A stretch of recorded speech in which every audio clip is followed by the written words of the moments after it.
तो very very important question.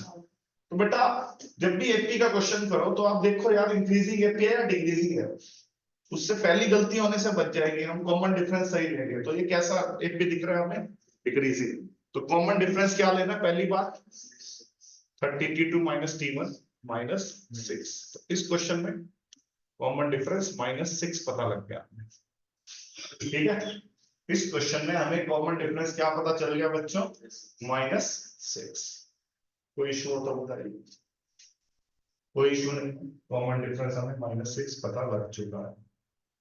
अब कह रहा है कि कितनी टर्म्स लें कि सम 180 आए और एक्सप्लेन द डबल आंसर। उसने क्वेश्चन के अंदर ही बता दिया कि दो आंसर आएंगे इस क्वेश्चन में, तो कोई दिक्कत है ही नहीं, दो आने तो हम क्या लिख के आएंगे, let n terms be taken.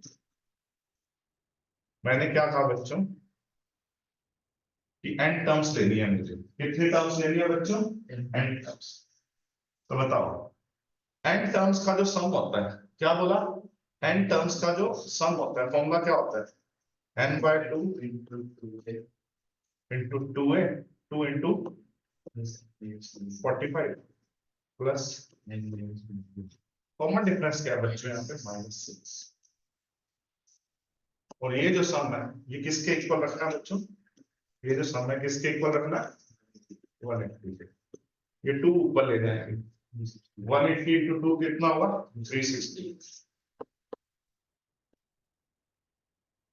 ठीक है जी, तो ये कितना हुआ 90। ये कितना हुआ बच्चों 90। आराम से करेंगे बिल्कुल, रिलैक्स हो गए। अब ये अंदर मल्टीप्लाई करो तो कितना हुआ बच्चों,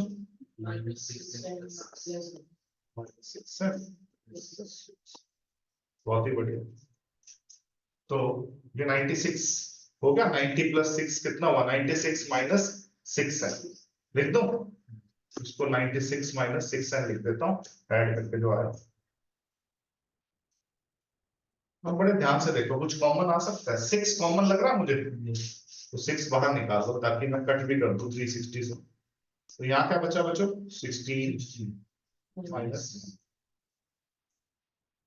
उधर से 360, बहुत ही बढ़िया। तो 60 पे कट भी कर दो,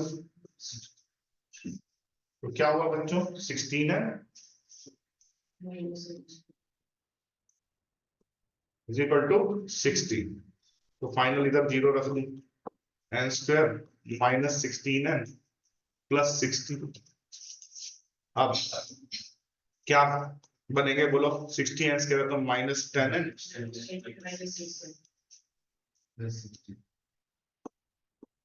n common, n minus 10 minus 6 common. ठीक है, तो हमारे क्या बने, factorise form n minus 10 into n minus 6।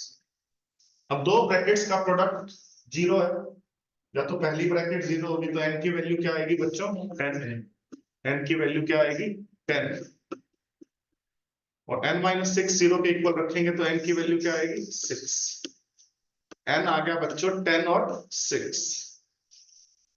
अब बड़ी दुविधा वाली बात यह है कि इसने बोला कि एक्सप्लेन द डबल आंसर। अब आपके मन में आ रहा होगा यार 6 टर्म का सम भी 180 और 10 टर्म का सम भी 180, ऐसा क्यों हो रहा है। ऐसा इसलिए हो रहा है कि 6 टर्म का सम तो 180 आ गया, लेकिन 7वीं से लेके 10वीं तक का सम 0 आएगा, तभी सम 180 ही रहेगा। क्योंकि डिक्रीजिंग एफपी है तो क्या होने लग जाएगा, कुछ टर्म नेगेटिव में आनी शुरू हो जाएंगी, और वो 7वीं से लेके 10वीं टर्म्स का जो सम है वो 0 बन जाएगा। वो आपके सामने प्रूव भी करके दिखाता हूँ, ऐसे हम हवा में बात नहीं करेंगे। एग्जाम में तो आपने सिंपल क्या लिख के आना है, दो आंसर 6 एंड 10, और एक्सप्लेन भी करके आना है। पूरा नहीं एक्सप्लेन करना, आपने बोलना है as it is a decreasing LP, so sum of 7th term to 10th term will be 0। कुछ टर्म क्या आने शुरू हो जाएंगे, because some term will be negative। तो मैं इसको एक्सप्लेन भी करूंगा बड़े तरीके से, बोर्ड में इतना बड़ा नहीं करना, बोर्ड में जो मैंने लाइन बताई है वो लिख के आनी है। मैं अब आपको पूरा एक्सप्लेन भी कर रहा हूं पूरा डेप्थ में। आप एक बात बताओ, इस सेफ्टी की 6th टर्म क्या होगी? ये T1 है या A1 बोलते हैं कई बच्चे, ये T2 है। 6th टर्म क्या होगी? T6 क्या होगा? बोलो बोलो बोलो। A प्लस 5D, A क्या है?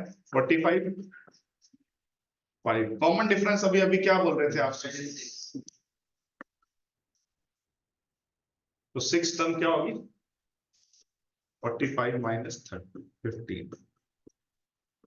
तो मतलब ये जो एपी है, इसके पहले नंबर पे 45 बैठा हुआ है, दूसरे नंबर पे 39 बैठा हुआ है, तो इसी एपी के 6th नंबर पे कौन बैठा हुआ? 15। अब बड़े ध्यान से सुनना, कैसा एपी है ये? डिक्रीजिंग। यहाँ साइड में कर रहा हूं मैं, जगह की कमी यहाँ कर देता हूँ, यहाँ कर दूं ना, ये तो वीडियो भी रिवाइंड करके देख लेना। यहाँ करके दिखा रहा हूँ, बड़ी अच्छी अच्छी चीजें हैं आपको, ताकि बात भी समझ आए, सिर्फ रट्टा ना लगाए हम। बेटा T1 क्या है? 45।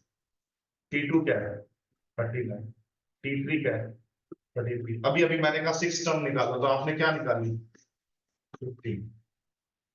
तो इन 6 टर्म्स का सम अगर आप करोगे तो क्या आएगा बच्चों? 180 आएगा, करके भी देख सकते हो। अब मैं 7 टर्म से कुछ बात करना शुरू करता हूँ। 7 टर्म क्या होगी इस एपी की? कितने का कॉमन डिफरेंस है? 6 का, -6 का, तो 9। उससे अगली 8 टर्म, 9 टर्म, 10 टर्म। आप देख रहे हो, T7 से T9 को मैं ऐड करता हूं, T10 तक, T7 से T10 तक मैं ऐड करता हूं, तो क्या आ रहा है सम? 0 ही तो आ रहा है, ऐड करो। तो अगर ये 4 टर्म ऐड भी कर देता हूं तब भी सम क्या रहेगा? 180, क्योंकि 6 टर्म्स का तो सम 180 था ही। T7 T8 T9 T10 भी ऐड कर रहा हूं तो कोई फर्क नहीं पड़ रहा, क्योंकि इन चारों टर्म का सम क्या हो जाएगा? 0। देखो 93 -3 है ना, तो 0 ही तो आएगा। ऐसा क्यों हो रहा? क्योंकि ये कैसा एपी है बच्चों? डिक्रीजिंग। T7 T8 पॉजिटिव आए तो T9 T10 वही वैल्यू पे आए और नेगेटिव आए, तो वो कट के 0 हो गया। तो ये बात थी, ये बोर्ड का क्वेश्चन है, बहुत ही बढ़िया क्वेश्चन है, ठीक है।